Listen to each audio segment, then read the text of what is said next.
back to my Citizen channel. You're all staying safe and well. And part 3, yes, of my tribute to Tony Buck, who sadly passed away in early 2025.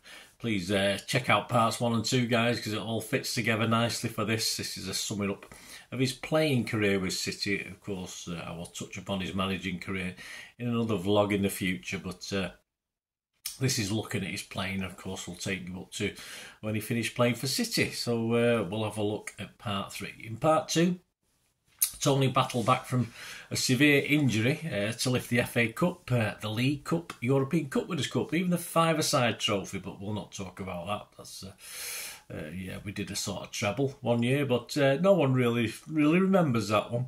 Anyway, we then missed out, of course, on another league title that at one point seemed in City's grasp. We've sadly let that go for reasons I've covered before and many others, I'm sure. So we're going to start at season 72-73's penultimate season, if you like. There's a squad image taken in front of an out all-seated North stand, taking a 22,000 standing capacity stand to just 7,800 seated. So unusually this squad takes in all the youngsters as well. You didn't see much of that in those days. Tony is 5 from the left on the third row back. Also, a less busy squad image, though Wyn Davies had since joined the dark side. An image as Tony stands next to Big Joe on the back row. Yes, we've been talking about vital statistics for Tony. He sort of grew and shrunk in equal measures over the last 5 or 6 years, but he's now 5 feet 9.5 inches. So he lost. He shrunk. I think he was 5'10" last season. You all know if you watched part 2. But he's lost a couple of pounds though, so he's 11 stone 4 pound. But yeah, he was never the same height in any of these years he was with City.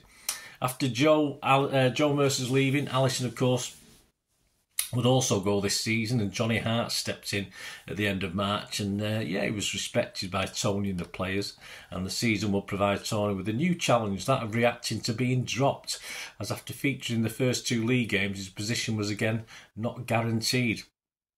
He said of this new experience, it was hard, very hard, it's a blow, but there is only one way to take it. I've always been a hard worker, so you've got to get down to it even more. He said of reserve team football, I try to reach my own standards whatever level I'm playing in. Atmosphere and crowds might affect some players, but not me. Colin Barrett, who stepped in for those early games, said of Tony's reaction, he wished me luck and he's been a great help to me. He's a great bloke. City were back in Europe in the UEFA Cup. Tony didn't play in a 2-2 draw with Valencia at Main Road on the 13th of September, but was in the 11 that lost in Spain 2-1. 2 weeks later to bow out of the competition at the first attempt. Early poor form improved by the time United visited us on the 18th of November, and a Martin Buchan own goal and a brace from Colin Bell gave City the win. There's an image there. Tony's not on it, but we've got an image of Colin Bell, and why not show the own goal scorer as well, Martin Buchan. Of course, those two would meet in other different circumstances, wouldn't they? But again, that's another story. A great image of City in their royal blue strip with the red and white diagonal kit as City visited Bramall Lane on the 9th of December. Tony mans the post as Big Joe manages to get something on it under pressure from Tony Curry. Bell gave City the lead. Alan Woodward equalised on 35 minutes and City had to hang on as Franny Lee was sent off on 68 minutes.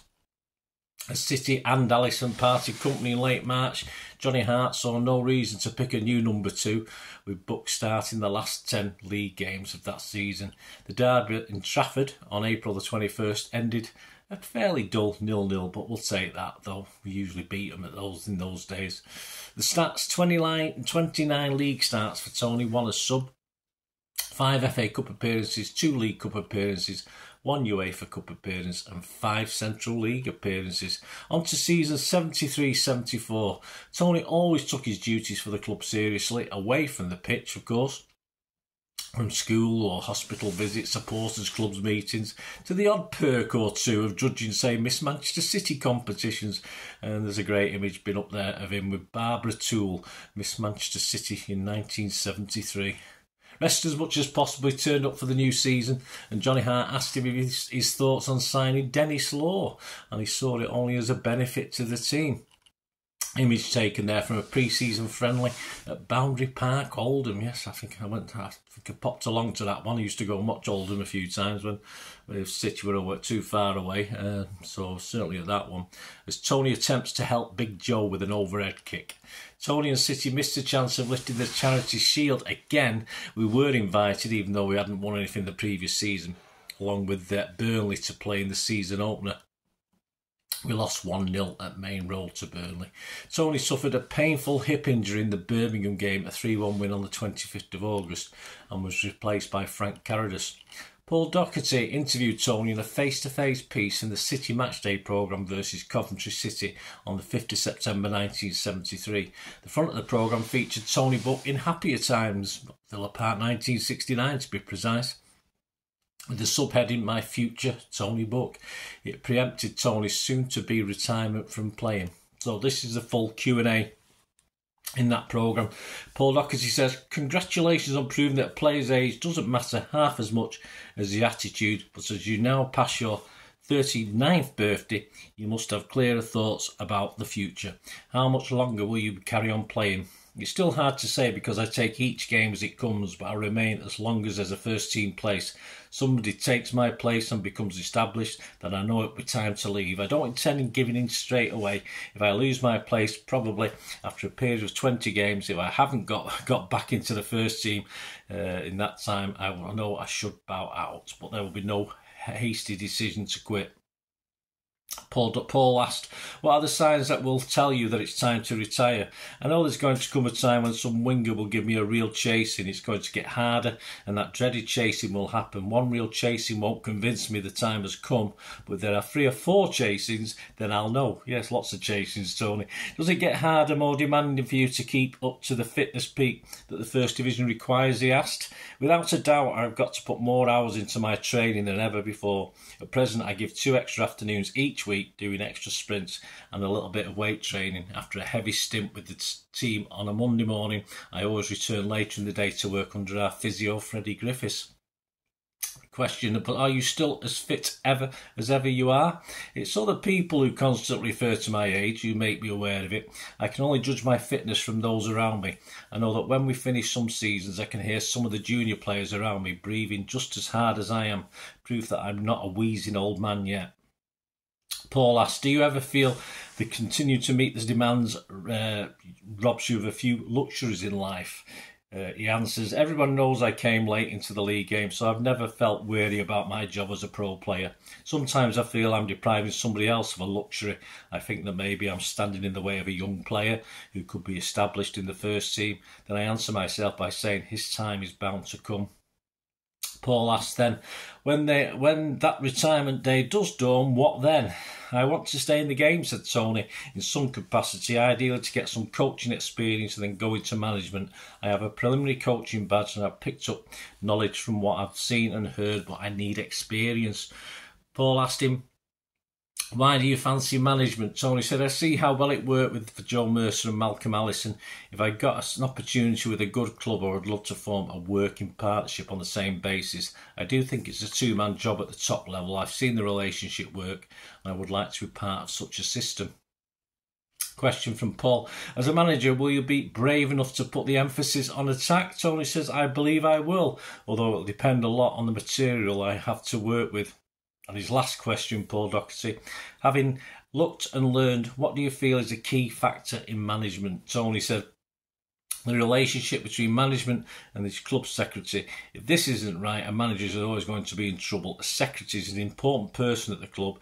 If you can get a relationship with him working towards the same end, the ground under your feet is safer. The secretary is an in-between man where you are tied up with your team. He's the man with the opportunity and influence to go talking to directors. If he and the manager are not working together, it can turn out damaging. This is an area some people might not think of, but I always will. Yes, like football directors, stuff like that in more modern times. Yeah, so that was very, very soon to when he did actually retire. A little bit earlier than he thought, but we'll talk about that now. In his programme notes for the game with Norwich City on the 8th of September, Manager Johnny Hart had explained that Tony had recovered from his hip injury, but had decided to continue with his defence without Tony. With Pardo switching to right back and Willie Donachie the number 3, he only featured in 3 more league games. Yes, there's a Willie Donachie picture in a sort of hot tub there, isn't there? I should have had that on screen. So a jacuzzi sort of thing. That was quite good. Image from the 1-1 draw as well at Leicester, the first of these 3 games, as worried City players surround Colin Bell with Tony looking on from the background. Bell had collided with the Leicester defender after scoring our goal to earn a share of the points. His last league start was at Turf Moor, a 3-0 loss on the 29th of September, and his final competitive start was in round 2 of the League Cup in a 0-0 draw at Walsall on October the 2nd. His final appearance was a replay against Walsall at Main Road. He replaced Rodney Marsh in another 0-0 in front of 19,428 on the 22nd of October. Interesting misprint on the City programme. They actually dated the programme the 22nd of November. Well, my copy anyway. The team that day with Tony as a substitute: McRae, Pardo, Donachie, Doyle, Booth, Oakes, Summerby, Bell, Lee, Law and Marsh. Yes, with Tony as sub, not a bad team. Ironically, Tony picked himself for the first match. Johnny Hart had stepped down due to ill health, and Peter Sweld had asked Tony to be caretaker manager, and he then stuck himself on the bench for that replay. He then dropped himself for the 3rd game versus Walsall at Old Trafford on the 30th of October, a 4-0 win. In between, he had, though, one last visit to Old Trafford as a player that season, as City went to play United in the Tony Dunn testimonial match on the 24th of October. And yes, City won 2-1. But perhaps Tony was feeling generous that night, as the United scorer was someone he'd let off the leash for one last time, a certain George Best. A nice gesture by Tony, that. He kept things ticking along from the dugout until Ron Saunders became manager in late November, and Ron asked him to be his assistant, so he hung up his playing boots. On reflection, he really wanted to see the season out as a player, even for the reserves, and he did regret his decision, as he thought that it would be more useful to Saunders occasionally out on the pitch rather than with him in the dugout.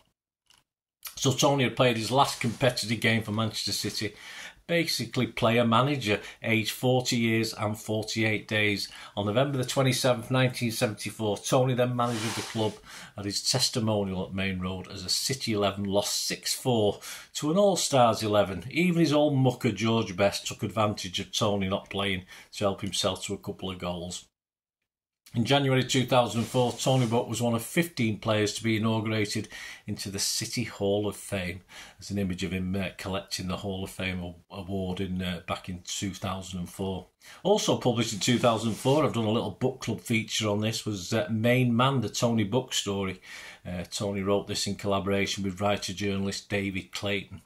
There you go. Thank you for joining me for this little City player special, my personal tribute to the great late Tony Bloke. There will be, as I said, a manager special in the near future, or in the future anyway. So if you have any memories you want to share, please do so. It'd be great to hear them. And yeah, just rest in peace, Skip. That's all we can say. And thanks for watching. Please stay safe, everyone, especially you Blues.